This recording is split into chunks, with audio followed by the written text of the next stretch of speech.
Hello, I'm Steve. This is the Patio Heat channel where we create visual concepts of infrared heating as well as tips for outdoor comfort.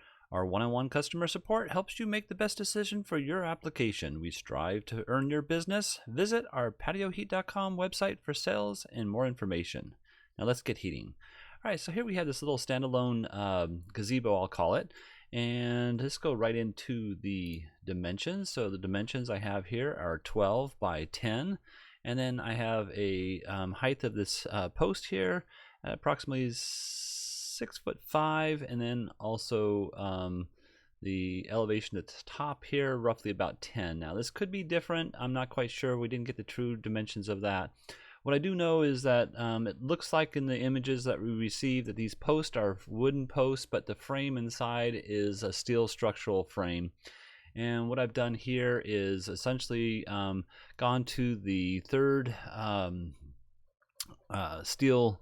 tubular steel piece that looked like it was right around this area here, and went ahead and mounted the unit to that steel beam. Now you could just put a single screw through here, like a zip screw, attach it to that bracket, or you can put a some sort of U-bolt through, and then you probably would have to make new holes to where those U-bolts would go. I'm not quite sure about how that would work.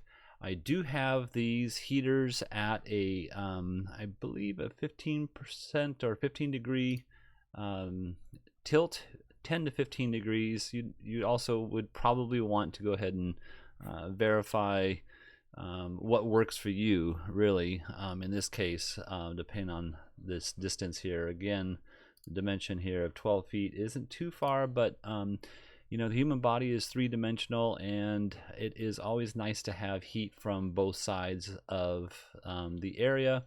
One other thing I should mention, there's this cinder block wall back here and another type of wall over here. I know that's not, I just kind of have it as a wooden wall, but I think it's painted or something of that nature, and there might be actually a structure back here.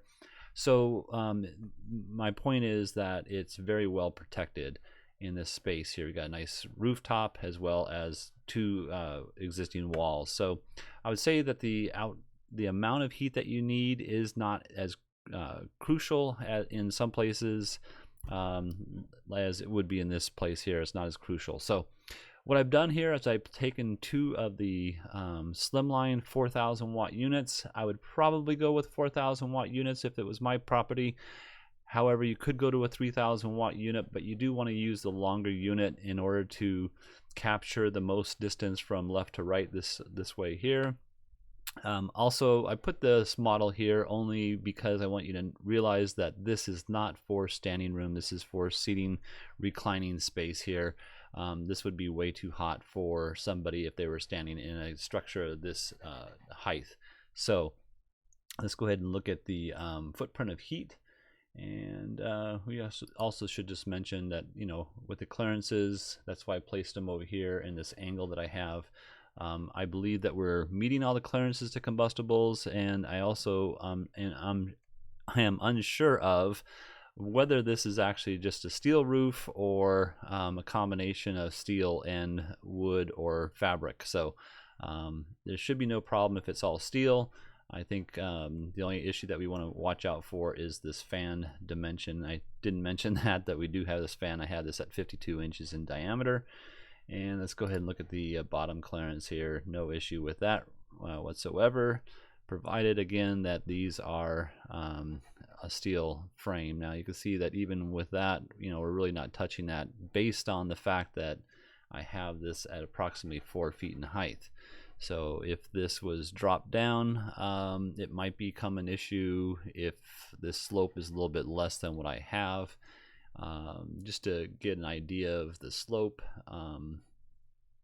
let's see if I can do this here quickly. I'm gonna go with maybe a 6-inch slope to a 12-inch slope this way, and as you can see here, it's probably even a little bit more than 6 to 12 here. So let's just move this over here real quick and see, because this does play a part in it, especially if this is going to be yeah, you can see here that my slope is too great, actually. So, but it would play an important part in the decision making of this. Let's try one other way here real quick. Sorry for the delay. I'm just going to draw a line here to here. And as you can see, that actually does not even meet up perfectly, but it's okay. Let's go up here and draw a line. And then I'm going to go 12 this way here. So this edge here now is 12. Let's move this down to this elevation here. Okay. So again, it's still not perfect, but let's see what this dimension is here now.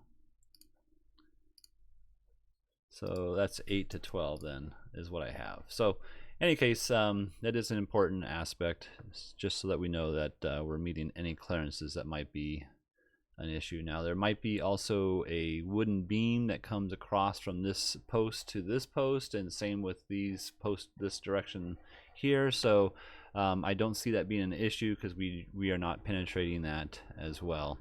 So all right, going back to the heaters themselves and looking at the footprint of heat, you can see here with these two units we are covering this area just perfectly. Two 4,000 watt units. You can see here that our penetration is a little bit more than necessary. That's why I said you probably could use a 3,000 watt unit, but personally I'd probably go with 4,000, and if I could, maybe even a control system so you can dim them down and dim them up as you see fit. So all right, well, I hope this has helped. If you're looking for some assistance with your outdoor heating application and you would like us to review your plans, please send your information into designs@patioheat.com.